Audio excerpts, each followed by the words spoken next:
Muy buenas tardes, soy Mariana Stein, subdirectora de Extensión y de Vecina, y les doy la más cordial bienvenida a nuestra charla de hoy. Lamentamos haber empezado con unos minutos de atraso, pero tuvimos unos problemas de conexión. Seguimos viviendo una compleja situación sanitaria. Son semanas muy difíciles para todos y llevamos más de un año en un estado de pandemia que nos ha hecho reflexionar sobre muchos temas. Como universidad, con nuestro programa UD de Vecina abierta a la comunidad, queremos llegar a ustedes con charlas que les permita salir de la contingencia y viajar en el tiempo, conocer y aprender de arte, de literatura, de música y de historia.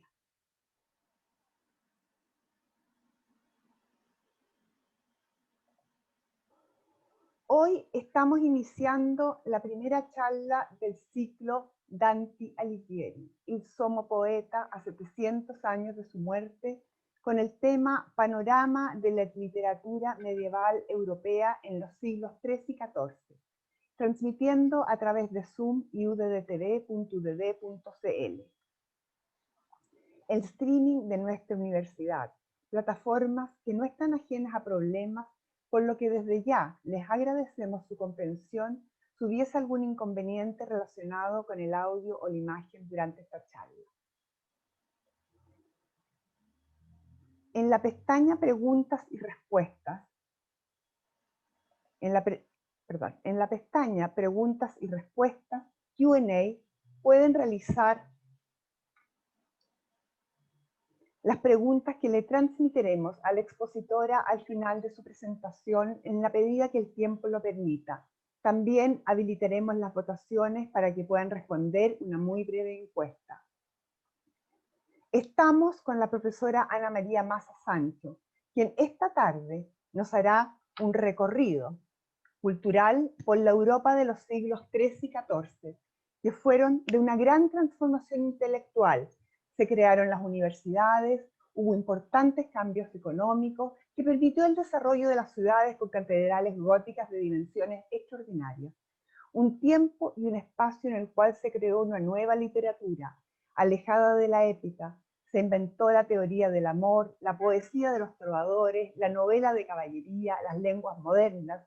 Surgió una nueva espiritualidad cristiana y el culto a la Virgen María. De esto y mucho más nos hablará hoy Ana María Maza, quien es candidata a doctora en Filología Hispánica por la Universidad Complutense de Madrid, magíster en Literatura y pedagoga en castellano por la Universidad de Chile. Fue coordinadora de Relaciones Internacionales y asesora de la dirección de la VIVAM. Es docente universitaria y autora de varios libros y artículos relacionados con literatura y también es una fiel colaboradora de nuestro programa UD de Vecina. Ana María, muchas gracias por estar hoy con nosotros junto a una gran audiencia que nos acompaña online. Hola, muy buenas tardes, gracias Mariane, y gracias a la universidad por mantener a través de su dirección de extensión y en general en una serie de programas el entusiasmo por la difusión, el conocimiento de temas fundamentales de la literatura y de la cultura. Entonces, justamente estamos ahora en una original perspectiva ante lo que se nos acerca rápidamente, que es el Día Mundial del Libro, que será el próximo viernes, y de la cultura. Entonces, justamente estamos ahora en una original perspectiva ante lo que se nos acerca rápidamente, que es el Día Mundial del Libro, que será el próximo viernes, y de la cultura. Entonces, justamente estamos ahora en una original perspectiva ante lo que se nos acerca rápidamente, que es el Día Mundial del Libro, que será el próximo viernes, y de la cultura. Perdón, entonces justamente estamos ahora en una original perspectiva ante lo que se nos acerca rápidamente. Tengo un problema de conexión del libro, que será el próximo viernes, y de la cultura. Perdón, entonces justamente se repite lo que yo había estado hablando ahora se me devolvió grabado. Parece que hay un problema en la conexión. Lo siento. No sé a qué se debe. Bueno, continúo. Mariane es muy conocedora de los elementos tecnológicos. Yo me he sorprendido porque eso no me había ocurrido otras veces. Pero espero que me escuchen, ¿sí? Ana ¿De María, mejor? ¿me estás ¿Sí? escuchando? Por favor, a mano derecha en la parte superior hay un cuadradito, pínchalo. A mano, pero en la presentación En tu pantalla. de mi pantalla, mano derecha, ¿Sí? aquí, Ya, no le importa, lo mostrar. dejamos así. Seguimos. Seguimos, pero espero que no se repita como grabado lo que yo he hablado, ¿no? Porque eso me ocurrió al menos en mi computador. Bueno, decía que el 23 de abril se celebra a nivel mundial el Día del Libro, que conmemora la muerte de Cervantes, 23 de abril de 1615, y la muerte de Shakespeare, 23 de abril de 1615 también, pero en el calendario juliano, no es gregoriano, que corresponde al 6 de mayo en nuestro actual calendario. Entonces, lo interesante es que vamos a acercarnos a esta celebración mundial, pero no desde la literatura contemporánea, lo inmediato, sino recordando, revisando uno de los grandes autores universales, que es Dante. Dante tiene además el año de 2021 como el año de la conmemoración de los 700 años de su fallecimiento. Entonces creo que el mejor modo de iniciar este año, y a través, así lo ha entendido la Universidad del Desarrollo, es hacer este homenaje a Dante.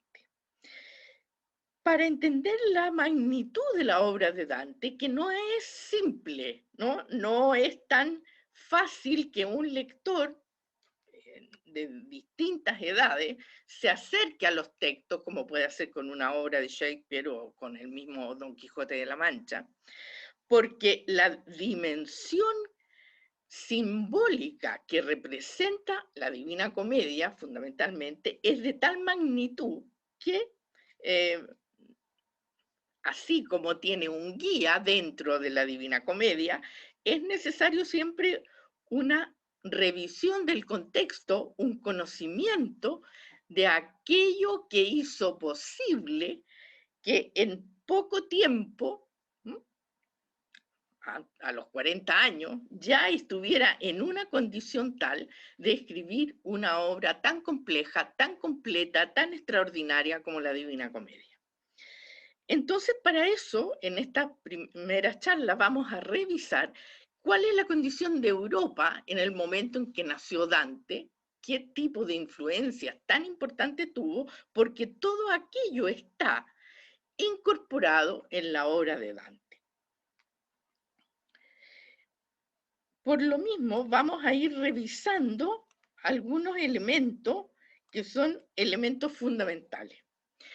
El siglo XIII, o sea, de 1200 a 1299 de la era cristiana, se va a producir en Europa una transformación de una magnitud tal que acelera todo el gran desarrollo de la cultura, de la economía, el arte, la tecnología, todo aquello que había estado durante unos 800 años bastante detenido, desde el último siglo del Imperio Romano, del 409, si lo ponemos por caso, ¿no? Había sido un momento de involución en la medida en que todo el desarrollo alcanzado, todo el conocimiento, todo el arte se había detenido por una mezcla compleja, difícil, de pueblos invasores, de destrucciones, de creación de una nueva cultura, todo eso.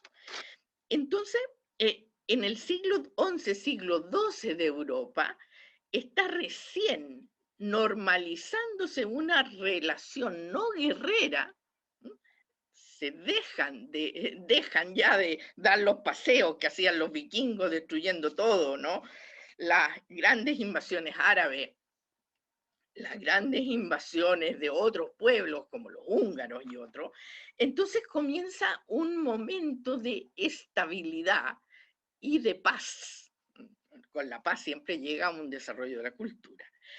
Y lo que impide también esta posibilidad de transformación en la Edad Media, alrededor del año 1100, 1200, es que no hay mayor conocimiento de que existen las otras culturas, lo que nosotros podemos disfrutar hoy día, ¿no? Que todo es comunicación, conocimiento, y el intercambio de conocimiento es el que va a permitir justamente el desarrollo.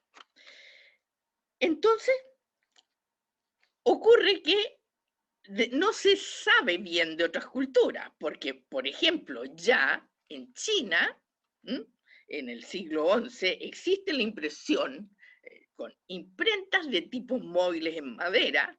Los chinos tenían ya el uso de la pólvora con los fuegos artificiales, habían creado los lentes, la brújula, el timón, o sea, había una serie de elementos tecnológicos que ya estaban en otras zonas, o sabios árabes, como un sabio bastante olvidado, como Al-Biruni, ¿no? Que murió en el 1048, que calculó la dimensión de la Tierra de manera exacta. Se equivocó solamente en 16,8 kilómetros. Entonces, la dimensión, todo lo que significaba esta Tierra redonda, se conocía en distintas culturas. Pero esto no se había podido integrar, ¿no? Para el apoyo de una experimentación, un conocimiento en Europa. Esto de que todos pensaban que la Tierra era plana en la Edad Media no es cierto. Desde Platón, ¿no? Alfonso X el Sabio, el rey de Castilla, ya habían planteado que la Tierra era redonda. Entonces, perdón, Ana María, no se está viendo tu PowerPoint. no se ve, y ahora se ve, ¿no? Ay, espérenme, que voy a ponerlo entonces ahí. ¿Ahí se ve? Ahí sí. Ya. Bueno, entonces, en estos siglos, que son desde el siglo XII al siglo XIII fundamentalmente, va a desarrollarse, ¿no? Una posibilidad que son las bases de nuestra cultura contemporánea. Y en esa línea hay dos grandes creaciones, que son las que vivimos hoy día. Una es el capitalismo y la otra es la universidad. Entonces, esta gran revolución intelectual que se inició en el siglo XII se afianzó en el siglo XIII y supone la transformación de los estudios, la creación de escuelas de filosofía, en Francia sobre todo, la escuela de los traductores que se había hecho en Castilla, en Toledo, que se habían unido por la propia condición histórica que tuvo España en la Edad Media, donde gran parte de España fue dominio de los árabes, donde estuvo el califato, donde se concentró el mayor conocimiento en los primeros años de la Edad Media, y luego por gestión muy sabia de Alfonso X de Castilla, se va a crear esta escuela de traductores, porque los árabes, a través de sus primeras escuelas de Bagdad, habían conseguido los textos griegos. Entonces, la cultura griega va a pasar a través de los árabes, va a llegar a España en la zona del califato y luego se va a traducir al castellano, del árabe al castellano y del castellano al latín, y del latín se va a difundir por toda Europa. Entonces, esto es la posibilidad de un gran desarrollo que se concentra con la creación de las universidades. Por lo mismo va a haber inicialmente algunas escuelas, que va a ser la escuela de Chartres en Francia, la escuela de traductores de Toledo, que son el germen, el origen de las universidades europeas. Y es así como se van a fundar, la primera, la de Bolonia, ¿no? De 1088 a 1112, que están en distintos momentos, Oxford, la de Universidad de París y la Universidad de Salamanca. Entonces estos van a ser elementos de transformación, de reflexión, de análisis muy importantes. A comienzos del siglo XV, en Europa ya existían 80 universidades. Nosotros que estamos aquí acogidos en la universidad sabemos lo importante que es y lo esencial que fue la creación de las universidades para todo el desarrollo de Europa. O sea, las universidades, vean ustedes, la vacuna de Oxford es la que estamos usando o usa gran parte del mundo. Las universidades van a ser las que le otorguen el gran valor, el gran desarrollo y permitan una creación intelectual, artística muy, muy importante. Ana, Entonces, ¿sí? Ana María, sí, un segundo. Si pones vista de lectura en la parte superior, te vas al lado izquierdo. Dice espérate, que yo no sé qué ocurre, porque ahora me cambió todo. Pero mira, ahí donde tiene el vista de lectura, perdón la interrupción a todos, dice normal a mano izquierda en la parte superior. Ahí, por ahí, vista de lectura. Pincha ahí. No, es No, deshacer. más abajo. Archivo normal. Ahí, vista de lectura. La siguiente. Esta. Sí. ¿Ya? Sí. ¿Pincho ahí? Sí. Ahí. Ahí. Pero, no sé por qué, ahora... Avanza con tu... Eso. Ya, avanzo ahí. Sí. Pero es que esto está desnivelado. No te preocupes. Bueno, la tecnología no es todavía mi gran aptitud. O sea, no tengo gran aptitud. Bueno, porque ahora no me quedó esto. Ah, ya, ahí. Bueno, yo soy de la época de los pergaminos manuscritos, parece, no de esta gran tecnología. Se me haría más fácil escribir los pergaminos, ¿no? Del siglo XIV. Bueno, lo interesante es que las universidades van a formar también a los escritores. Esto, aquí tienen ustedes una imagen de un manuscrito medieval donde tenemos al profesor en su cátedra, ¿no? La cátedra, que es la silla en que estaba en alto el profesor, y los estudiantes, que tenían esto. Si uno va a la Universidad de Salamanca y entra al aula de Fray Luis de León, que se mantiene intacta desde el siglo XVI, va a encontrarse justamente estos largos mesones con los bancos donde se sentaban todos los alumnos. Como ustedes comprenderán, todas las ciudades europeas importantes van a tener una universidad. Esto genera un grupo un grupo de conocimiento que se desplaza desde los antiguos monasterios medievales a las ciudades. Y la universidad, insisto, es fundamental, primordial en la cultura de Occidente hasta hoy día. Vean, hay un texto de un intelectual del siglo XI que dice: el exilio del hombre es su ignorancia, su patria es la ciencia. Eso fue escrito en el año 1100. Entonces, esto es el gran impulso de la transformación, donde habrá universidades como la Universidad de París, los profesores de la Universidad de París que van a tener una influencia esencial en el conocimiento de la filosofía griega llegada a través de los árabes. Y en el caso específico de la relación de Dante, va a ser toda la teoría de Santo Tomás de Aquino, el gran profesor de la Universidad de París en el siglo XIII.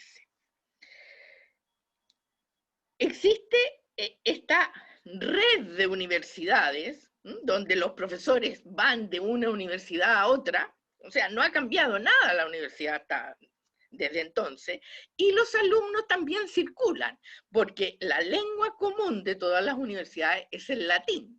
Entonces las clases son en latín, todos hablan latín y así pues, llegan de la zona de Alemania, de Italia, ¿no? Y el dominio del latín permite el conocimiento de toda la literatura que se había mantenido en latín desde la época del Imperio Romano. Esto también genera que se van a producir libros. Están todos los grandes centros de copiado de los alumnos que compran los libros, los profesores.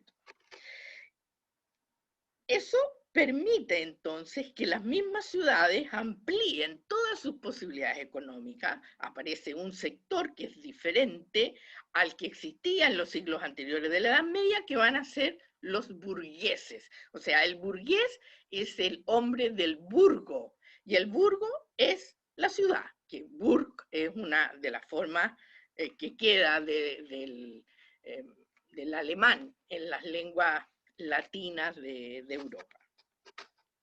Entonces,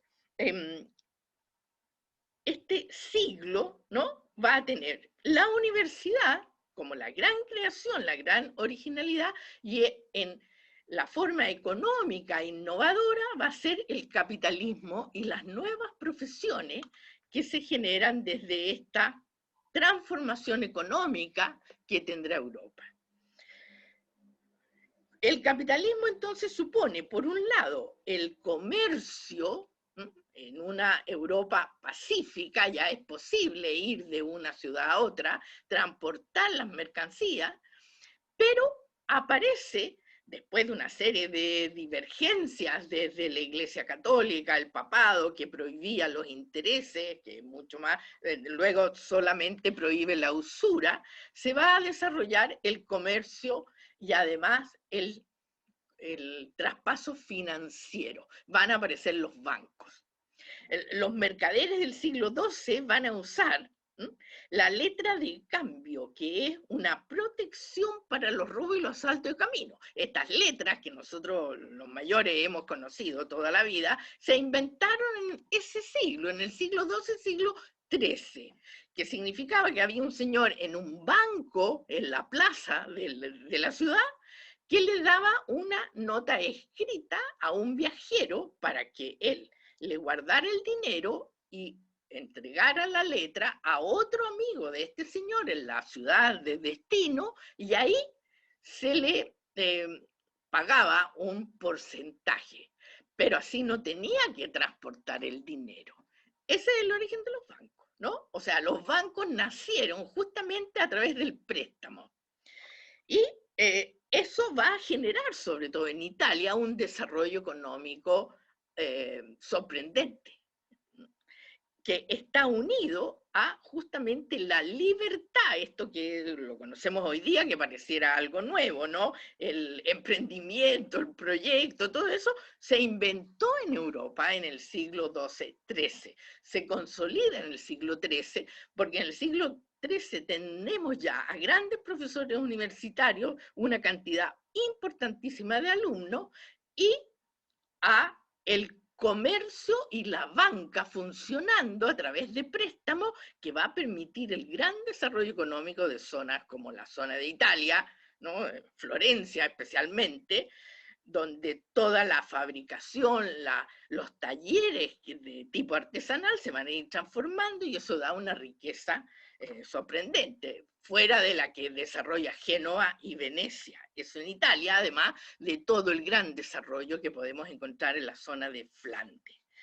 Y eso transforma la sociedad, porque va a aparecer entonces estos mercaderes que se van transformando en banqueros, convertidos luego en los banqueros de la nobleza y de los papas. Porque así como en el siglo X, el siglo XI, se prohibió todo préstamo, llega un momento en que cambia la política del papado y ellos mismos entran en préstamos, ¿no? Van solicitando préstamos. Las grandes, el gran sector social al que justamente corresponde y todos los escritores importantes del siglo XIII van a estar asociados tanto a este desarrollo económico como a la importancia que adquieren esta nueva clase social, esta burguesía en las ciudades. Los libros alcanzan un desarrollo tan grande que entonces también viene todo el sentido de la autoría del libro, lo que no existía en los siglos anteriores. Ahora los escritores ponen su nombre al libro, ellos son autores, van a ser reconocidos, van a ser contratados como importantes centros intelectuales. Esto era también una condición nueva que antes le correspondía solamente a los grandes monjes, ¿no? Que habían hecho la transmisión cultural desde los primeros siglos de la cristiandad hasta el siglo XI. Entonces, el siglo XIII es un siglo fundamental. Dante nació en 1265 y va a dejar como objetos, va a dejar productos, va a dejar creaciones tan importantes como las universidades, y a través de las universidades la libertad de pensamiento, porque las universidades son centros de discusión y de reflexión. La expresión crítica que aparece desde las universidades, donde va a haber crítica al Papa, esto va a llevar a otro tipo de problemas, pero aparece esta libertad intelectual justamente por el efecto de las universidades. Y al mismo tiempo tenemos que ya en el siglo XIII se comienza a establecer el predominio de las ciudades. Las ciudades donde tienen una vida autónoma de gran desarrollo y transformación, alejada de lo que había sido el periodo anterior, el periodo feudal. Y junto con eso, en las ciudades tenemos el gran mercado, cada vez que se amplía, el capitalismo y el sentido de la contradicción o esta línea dialéctica que se va a ir planteando también en esta nueva sociedad. Ahí ustedes pueden observar, si tienen la posibilidad, ¿no?, de ver lo que eran los comerciantes y lo que eran los banqueros, que va a aparecer ya en muchas de los libros que van a tratar la condición social. Y se desarrollan todos los libros sobre el derecho, todas las leyes, se compilan las leyes, se enseña en la universidad y se va a desarrollar un sector culto, porque a diferencia de los años anteriores, saben leer, saben escribir, han estudiado, y esto acompañado de un importante desarrollo económico.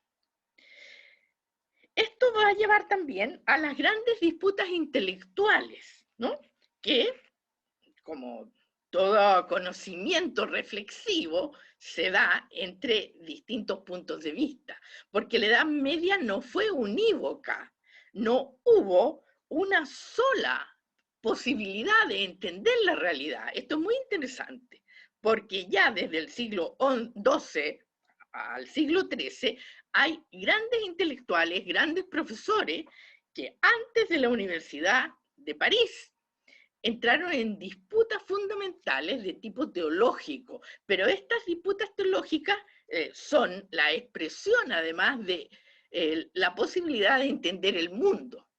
Y ahí es donde yo rindo mi homenaje a un profesor que fue muy importante, que fue Pedro Abelardo. Abelardo es conocido por una condición de su biografía, porque siempre se habla de Abelardo y Eloísa, ¿no? Este amor, que lo podemos comentar en otro momento, el amor de Abelardo y Eloísa, Pero la importancia de Abelardo es como el gran intelectual que buscó establecer una relación antes de conocer en profundidad las teorías de Aristóteles entre la importancia de la fe y la razón para alcanzar una comprensión del mundo.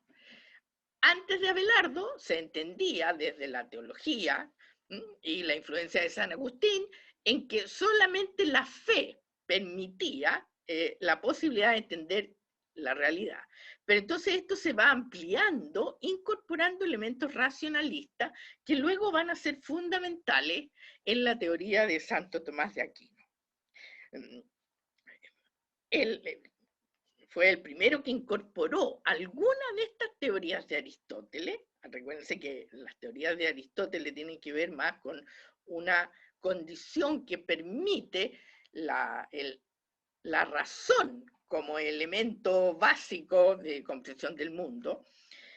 Y entonces la unión de la fe y la razón va a ser la transformación de la teoría aristotélica en la Edad Media a través de la primera indicación de Abelardo y luego la fundamental, la que va a ser aceptada sin problema, que es la teoría de Santo Tomás de Aquino. Como Abelardo es un precursor, además muy crítico, de una serie de condiciones en los monasterios y en la política de la iglesia de la época, va a tener un oponente grandioso, que es San Bernardo de Claraval, ¿no? Que se dedicó a la oposición implacable a Abelardo. Entonces, la vida de Abelardo en la defensa de todas estas tesis generó una partición intelectual dentro de la misma iglesia, que a mí me sorprendió. Hace poco tiempo encontré un mensaje que dio el anterior Papa, Benedicto XVI, que fue un gran intelectual, un experto en teología, y justamente trata de conciliar, es un homenaje a Abelardo y a San Bernardo. Bueno, Bernardo de Claraval es muy importante porque es un personaje que aparece en la Divina Comedia y que alcanzó el nivel de santo pocos años después de morir. Tal era la dimensión que tenía San Bernardo. Y el Papa, esto fue, entiendo que a fines de, no sé, alrededor del 2010, hace como un acto de admiración por Abelardo, pero defiende como prioritaria la teoría de San Bernardo, que yo dije, bueno, esto se mantiene en la iglesia, no con la fuerza que tuvo en el siglo XIII, pero sí la identidad o el curso que lleva la teología católica sigue estando cerca de San Bernardo. Lo que ocurre es que Abelardo en otra época, bueno, habría tenido posibilidades más amplias seguramente. Y así, por influencia de París, la gran reflexión que se da en París, la llegada de todo este conocimiento a través de la literatura y la filosofía griega que trasladaron los árabes, las teorías de Averroes, de Maimónides, conocidas, vamos a tener el gran intelectual del siglo XIII, que es Santo Tomás de Aquino. Fue uno de los profesores más importantes de la Universidad de París, donde en el lugar, además, más exclusivo para estudiar teología, que era la mayor especialidad de la época. Y lo que hizo Santo Tomás, que un poco, Santo Tomás es la base de Dante, ¿no? Dante conoce profundamente las teorías de Santo Tomás, admira a Santo Tomás, y por eso que lo que podemos encontrar en Santo Tomás de Aquino, en su obra filosófica, la Suma Teológica, es también lo que intenta hacer en poesía y en la literatura Dante con su obra. Santo Tomás comprendió la importancia que para el pensamiento europeo significaba la obra de Aristóteles y la incorpora al pensamiento cristiano. Entonces, lo que va a hacer es una síntesis de esta tradición de la teología cristiana con la filosofía de Aristóteles. Y lo que ya había hecho Abelardo, estaba Abelardo, Alberto Magno, y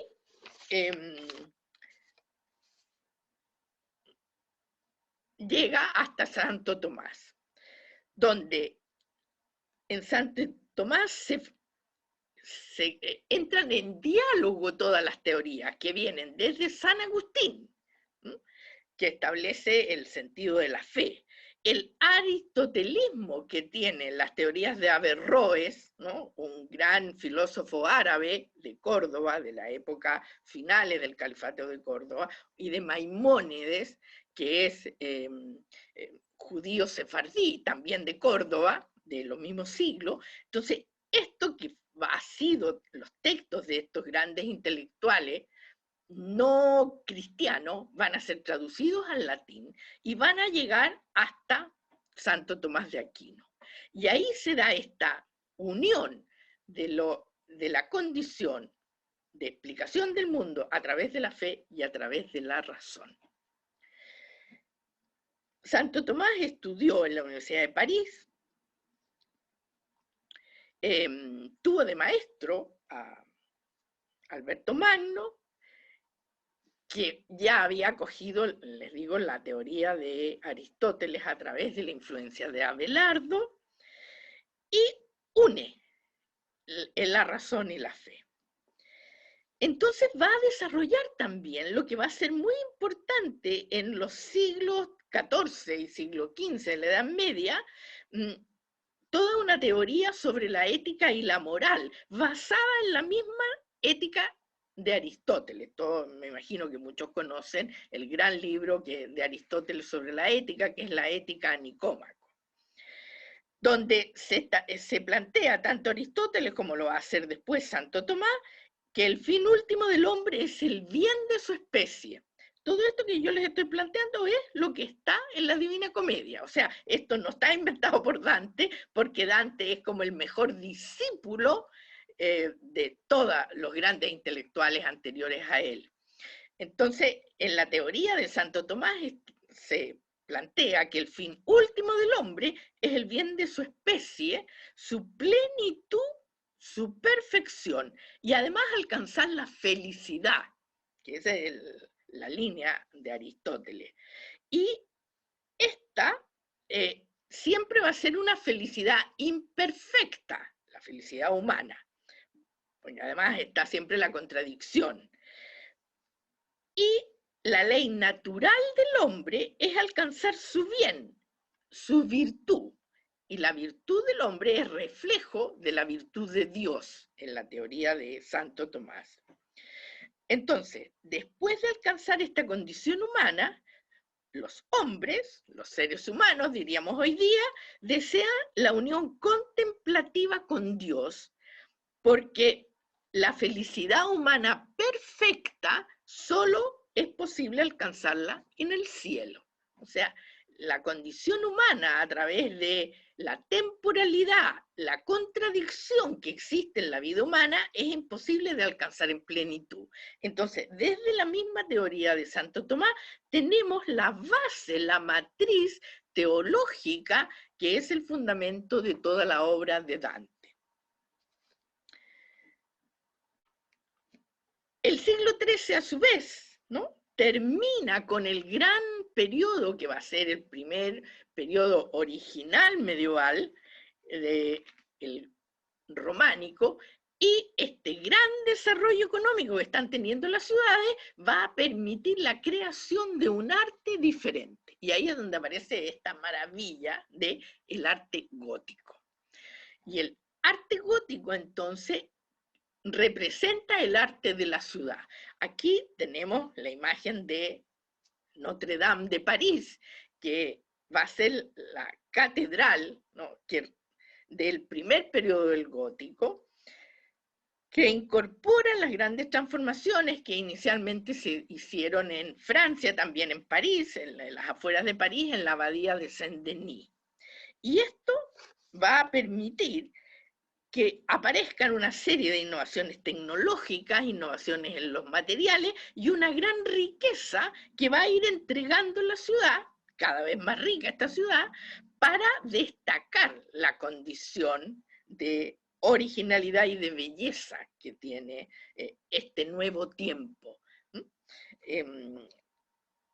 Ahí, entonces, la monumentalidad que tenga la catedral de la ciudad equivale a la grandiosidad de los habitantes de la ciudad. Entonces, este gran desarrollo económico, que es consecuencia de un desarrollo agrícola y comercial, va a permitir la innovación, la creación, la transformación y los grandes oficios en torno a lo que va a ser este nuevo arte, el gótico. Y ahí tenemos que los italianos nos van a entregar, ¿no? Por ejemplo, la Catedral de Florencia, que es muy antigua, ¿no? Y todas las obras de arte gótico en Italia. Aquí ustedes pueden ver tanto la Catedral de Notre Dame en París y luego en una expresión más desarrollada todavía, la Santa Capilla que mandó construir el rey San Luis de Francia, donde está ya esta maravilla del vidrio, porque aparecen técnicas nuevas, ¿no? Y elementos de combinación y perfección. Las iglesias, además, van a servir de zonas de reuniones. Hay, en la zona de Flandes, en Alemania, las iglesias eran financiadas por los grupos de comerciantes de la ciudad y se reunían en las iglesias. Entonces, las fiestas religiosas, las ceremonias civiles políticas, todo está ahora en este nuevo arte que condensa y simboliza la idea de la ciudad. Y ahí aparece también, en esta nueva catedral, esta nueva visión del arte, la belleza, un nuevo sentido religioso, porque la catedral gótica está asociada con la luz.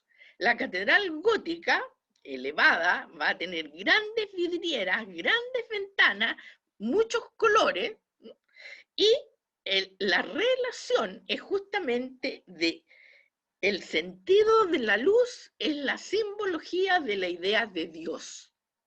Esto es también otro elemento que encontramos de manera idéntica en la Divina Comedia. Se va a crear en estos siglos una nueva literatura. Y en esta nueva literatura aparece un concepto distinto que no había existido de esa manera antes y que también llega hasta nosotros, que es la creación del amor, la teoría del amor. Por eso que los franceses, si uno ve el libro de los franceses, va a encontrar que se dice como una sentencia absoluta, ¿no? El amor, esa gran creación francesa de los siglos XII y XIII. Porque justamente va a ser en Francia donde se desarrolle una teoría de idealización de la mujer y de la importancia del amor. Antes no hay teoría del amor. Están los textos antiguos, ¿no? de los escritores Ovidio y los escritores latinos que hablan de cómo superar el amor o cómo conseguir el amor, pero no hay una teoría idealizada sobre la mujer y el amor. Y esto aparece, ¿no? Una gran reina, que fue Leonor de Aquitania, tuvo a una de sus hijas con su primer marido, que fue el rey de Francia, y esta hija, María, se casa con un noble francés, el señor de Champagne, antes de que existiera Champaña, pero de ese lugar. Y entonces ella, una mujer con la gran influencia de la madre, diríamos hoy día una feminista inclaudicable y una mujer muy intelectual para su época, bueno, su hija entonces concentra en torno a ella una corte de poetas, de escritores, y va a proteger a un gran poeta de la época a quien le pide que escriba historias, que son historias legendarias, donde la visión de la mujer sea endiosada. La idea de el amor que propone y que defiende María de Champaña a través de sus escritores es justamente de el amor absoluto del hombre a la mujer a quien debe devoción. Este gran autor es el creador de la novela de caballería, que es Chrétien de Troyes, y está además toda la poesía de los trovadores, que es la poesía idealizada sobre el amor y la mujer. Y aquí viene toda la doctrina sobre el amor. Y se hacen artes de amor, ¿no? El arte de amar, y que se lo va a escribir por un capellán, André Le Chapelain, que constituye toda la norma del amor cortés. Y se escriben tratados y se empieza a practicar esta teoría del amor como una mística nueva, una exaltación del alma, la que por amor a la dama solamente va a representar la perfección de la virtud, y la virtud tanto de la dama como del caballero que la ama, ¿no? Entonces, incluso va a llegar a tener reglas donde podemos decir que todas las ideas sobre el amor que han llegado hasta el siglo XX, no sé si se mantendrán en el siglo XXI, son justamente las ideas que se establecieron en estos libros del Tratado de Amor, ¿no? De André el Capellán. Les puedo leer algunos, dice: todo está asociada a las virtudes también, el comportamiento de los enamorados. Y alguna de ellas dice, por ejemplo, nadie puede tener dos amores a la vez. Vean si no es actual, ¿no? Eso. Otra cosa que sería muy interesante plantear, ¿no? Es la dinámica del amor, porque hay otra de las reglas del amor que dice, siempre el amor debe disminuir o aumentar. O sea, el amor no se estaciona, no queda quieto, es un proceso dinámico. El amor, otro, también muy importante de recordar, ¿no? El amor, dice, espérense, abandona siempre el domicilio de la avaricia. O sea, amor y dinero, no. El amor es una condición absoluta, perfecta, idealizada. La teoría del amor equivale en ese momento a iniciar una teoría casi de tipo religioso. Esto va a dar el origen a una serie de literatura. Toda la teoría que se va a llamar el amor cortés es fundamental para entender la cultura posterior al siglo XIII y toda la literatura hasta el mundo contemporáneo. Bueno, por eso que se van a escribir muchas obras centradas en la idea del amor, donde abundan las indicaciones de parejas enamoradas. Y las líneas básicas del amor cortés, el sentido de la humildad, ¿no? El enamorado, porque además esto es muy interesante porque siempre va a ser el hombre, el enamorado, que equivale a un siervo con el código de la servidumbre medieval, ¿no? Se ama a la dama, de ahí la palabra de la dama es la dama del castillo feudal, es la gran dama, siempre este es un criterio aristocrático. Y este se sirve, está al servicio de la dama. Por ejemplo, gestos importantes que se mantienen hasta ahora en los caballeros, y de ahí viene la palabra el caballero y la dama. Mi dama, madame, por ejemplo, que es mi señora, en castellano sería señora la traducción, que es la señora feudal. Entonces, este enamorado del nivel social que tenga es una especie de siervo incondicional a la dama. Es cortés, va a mantener las formas elegantes de la corte y va a ser cortés en términos morales y sociales. Y ahí van a aparecer todas las virtudes éticas del caballero, ¿no? El valor, la generosidad, la lealtad, todo como una forma aristocrática. Y el amor se convierte en una religión. porque la mujer va a ocupar el lugar absoluto de Dios en esta nueva religión del amor. El hombre se siente ligado a esta mujer y la mujer va a ser un objeto de culto a la misma manera de la Virgen María. Entonces, ya hay obras que mantienen esta idea del amor cortés, como en la Celestina, que cuando un criado le dice a Calisto, ¿cómo te dejas dominar por esa flaca mujer? Le dice Sempronio, y reacciona Calisto, y dice, no, no digas mujer, di Dios, Dios. Bueno, esa es la relación que tiene Don Quijote con Dulcinea, exactamente la relación del amor cortés.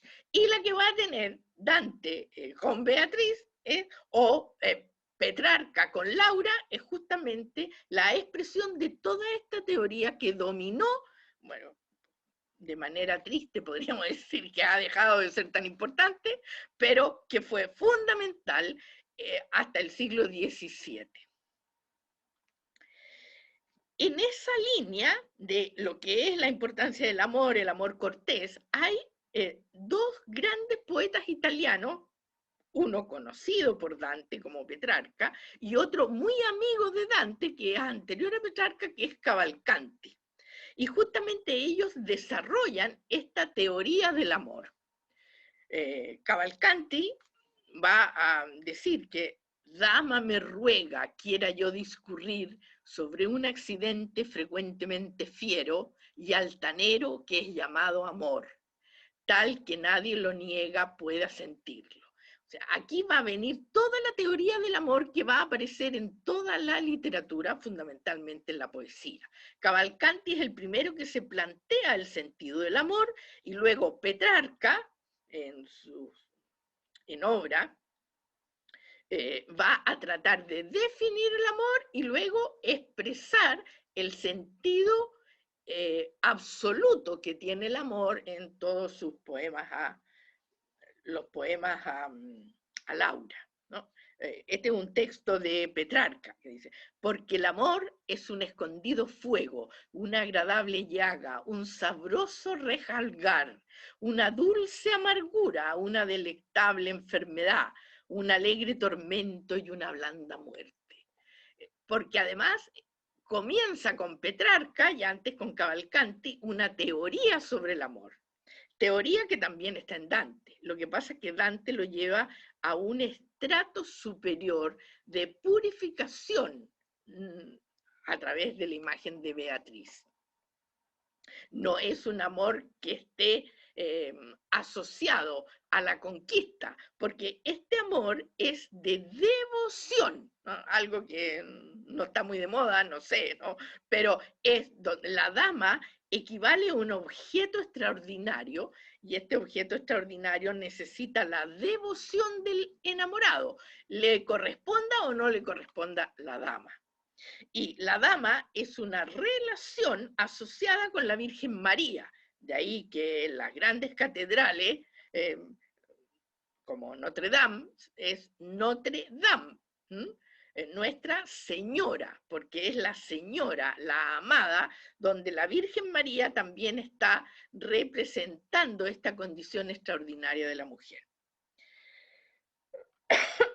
Viene ahí entonces, en todo este siglo en que nace Dante, una nueva espiritualidad y un culto a la Virgen María, y por lo tanto una importancia esencial de la mujer en la cultura de la época. Podemos encontrar justamente un autor que es Gonzalo de Berceo, que va a tener un gran simbolismo religioso y una simetría, ¿no? Una simetría y un didactismo moral. El arte del siglo XIII tuvo una pasión por el orden, es un arte que va a tener una escritura sagrada y simbólica, es una especie de matemática sagrada, porque la figura, el orden, la simetría va a tener una importancia extraordinaria. También el lenguaje simbólico, y una estructura externa que va a ser perfecta y que corresponde a las estructuras que uno pudiera encontrar en las catedrales.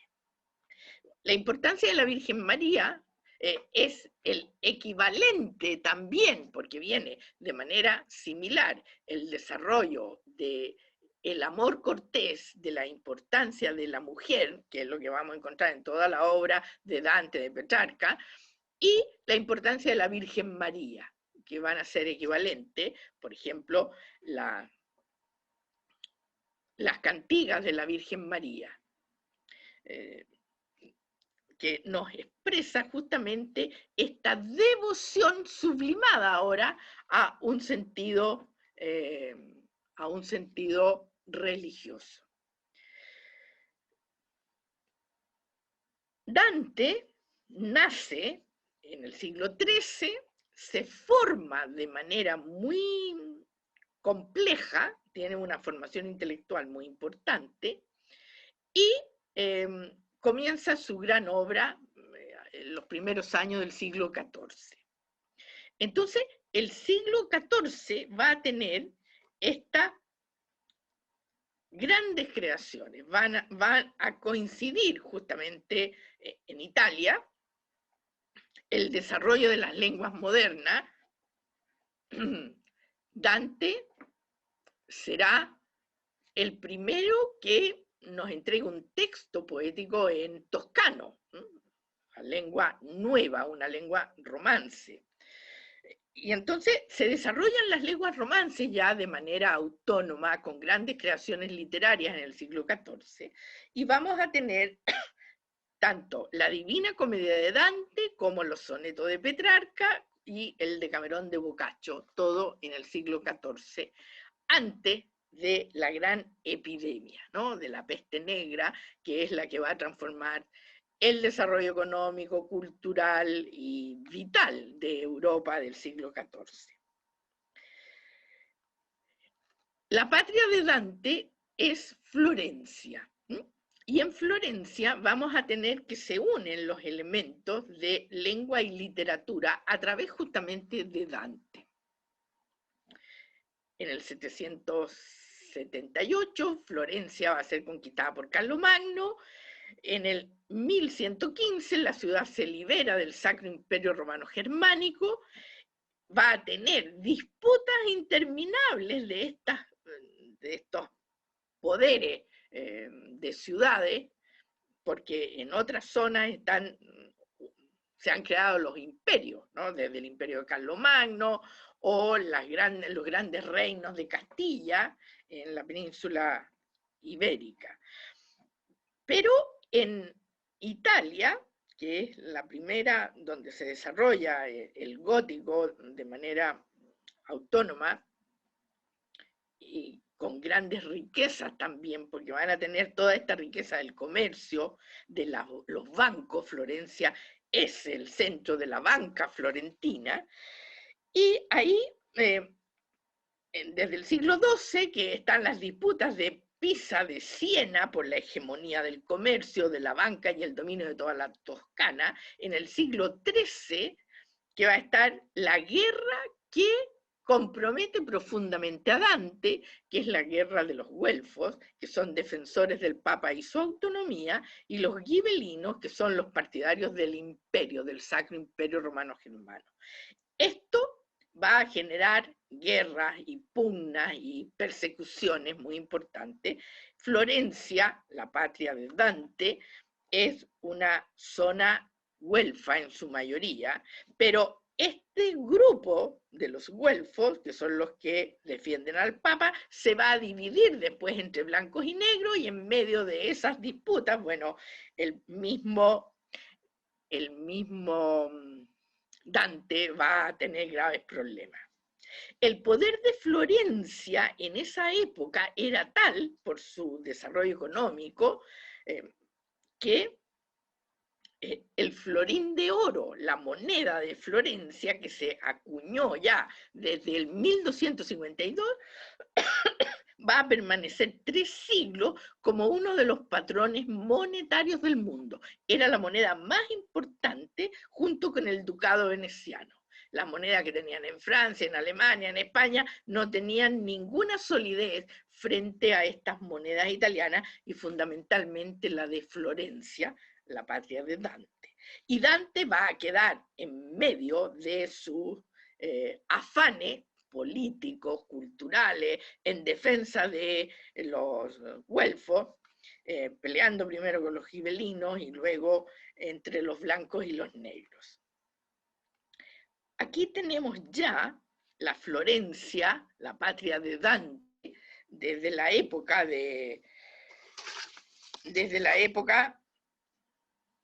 en que se paseaba por esas calles, ¿no? Bueno, y en medio de estas disputas, porque llegó a ser muy importante, va a ser expatriado, ¿no? Desterrado, primero castigado con pena de muerte, y luego tenía que pagar una multa extraordinaria que se negó a pagar Dante y no volvió a Florencia.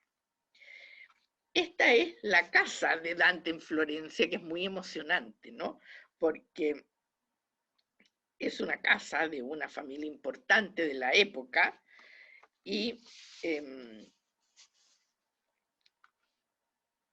se mantiene como un museo. Yo les recomiendo que cuando vayan a Florencia no olviden de ir a la casa de Dante. Bueno, el periodo de Dante ya corresponde al gótico, que es el arte en las ciudades. Van a ver las grandes transformaciones tecnológicas, imagínense crear esas catedrales, conseguir la liviandad que va a tener esos vitrales, el desarrollo de las nuevas tecnologías. Bueno, el gótico es uno de los periodos más hermosos de la cultura, creo yo. Y eso será posible por el gran desarrollo económico antes de la invasión de la peste negra, porque ahí cambia toda la condición de Europa. Pero Dante es justamente anterior a eso. Y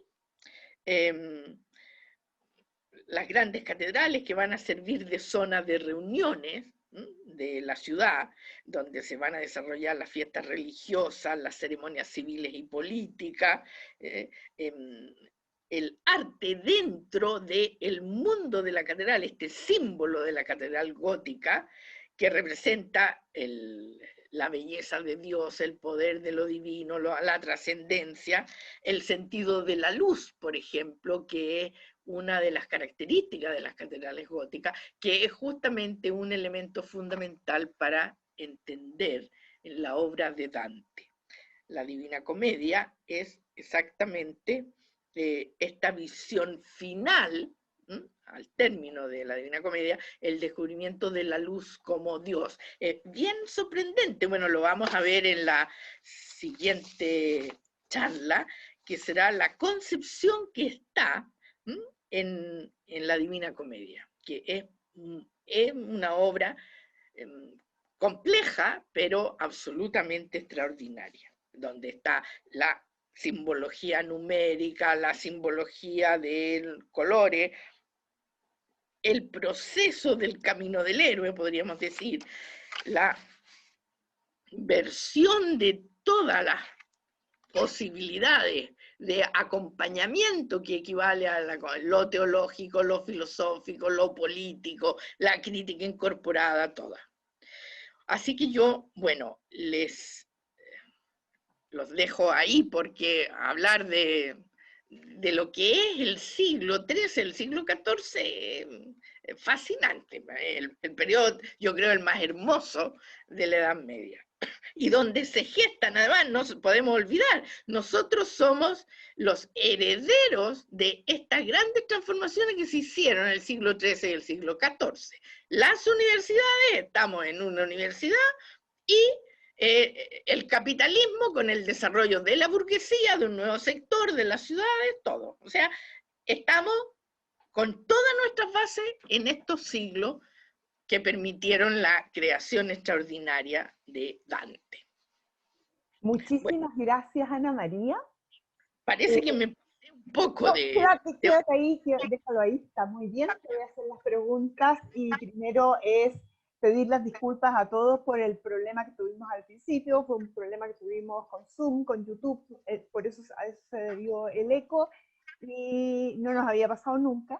pero ¿no? no estamos ajenos obviamente a este tipo de situaciones en estos momentos, ¿no es cierto?, en cuando estamos online y a lo mejor la posible lluvia anunciada, lo que sea, ¿no es cierto?, influye en o puede influir en estas situaciones. Tengo una pregunta, Ana María, que dice que si siendo el latín el idioma universal del conocimiento, ¿por qué y cuándo se perdió? Lo que ocurre es que el latín se perdió en la medida en que no fue una lengua viva, que se hablaba y se transformaba, porque este latín evolucionó en cada zona de Europa, sobre todo porque no había conexión entre ellos, eh, evolucionó de manera distinta. Entonces, en España incluso hay distintas lenguas que son todas latinas, todas provienen del latín, que va a ser la evolución que tuvo en ese lugar de los primeros 600 años de la Edad Media, donde no hubo comunicación entre ellos, ¿no? Entonces, los que estaban en Barcelona no salían de Barcelona y formaron el catalán. Los que estaban en Castilla, que no estaba tan lejos, pero como no salían de Castilla, evolucionó el latín y se generó el castellano. Los que estaban en Galicia, el norte de Portugal, el latín evolucionó de otra manera, teniendo otras leyes fonéticas, y tenemos el portugués. En Francia ocurrió lo mismo, en Italia ocurrió lo mismo.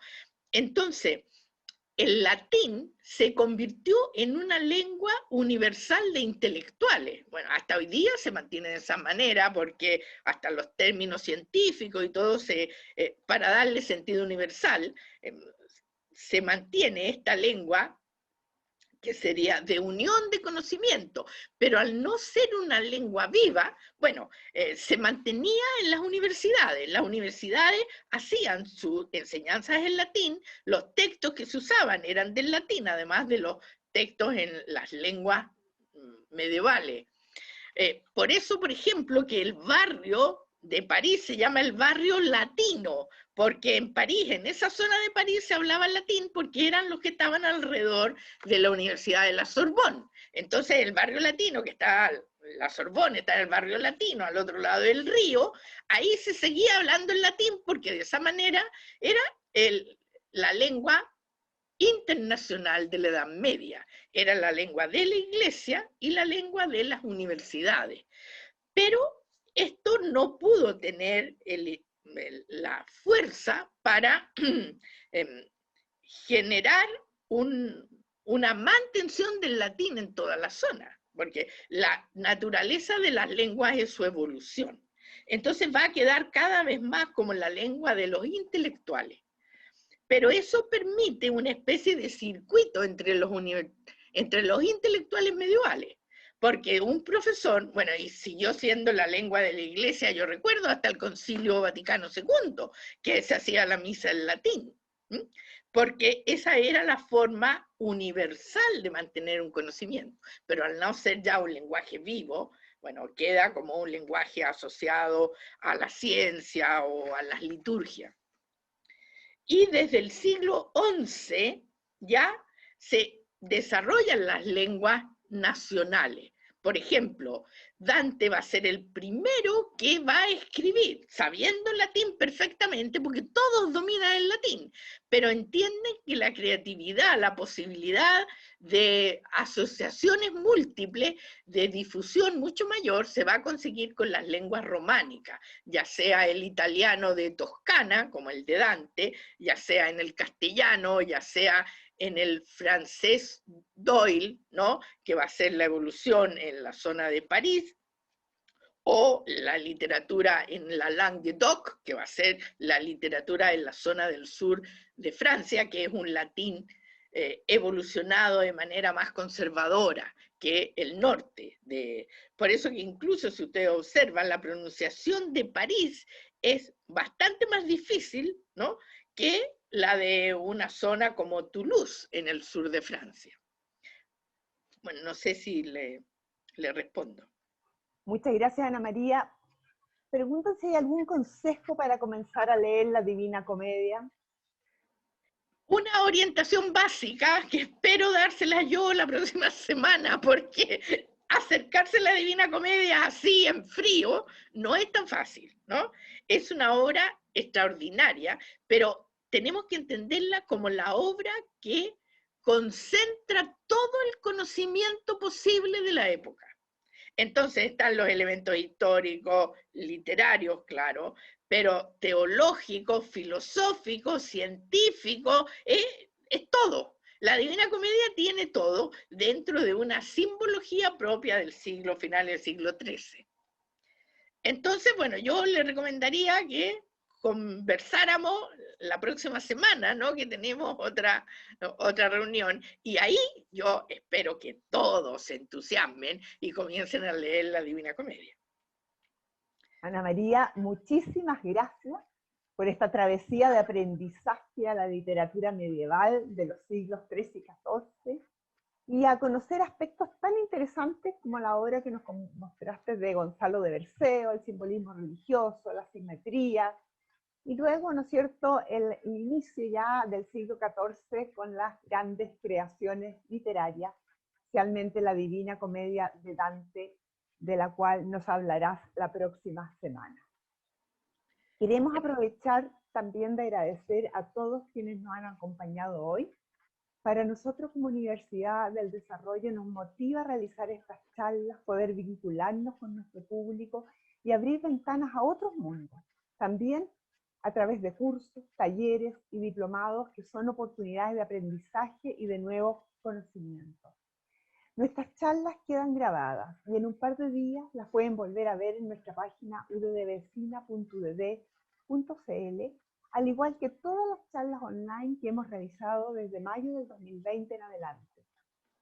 Los dejamos entonces desde ya invitados a nuestra próxima charla del ciclo Dante Alighieri, il Sommo Poeta, a 700 años de su muerte, siempre con la profesora Ana María Massa, quien nos llevará a conocer un aspecto diferente de la vida de Dante, sus conflictos políticos, su relación con Florencia, sus influencias literarias, artísticas, filosóficas y religiosas, en un viaje inolvidable. La Divina Comedia, infierno, purgatorio y paraíso con sus 100 cantos. Los esperamos entonces el próximo martes 27 de abril a las 19 horas. Como siempre, son todos muy bienvenidos a nuestras charlas abiertas a todo público y se pueden inscribir en nuestra página. Les deseamos una muy buena semana y muy buenas tardes a todos. Muchísimas gracias. Gracias.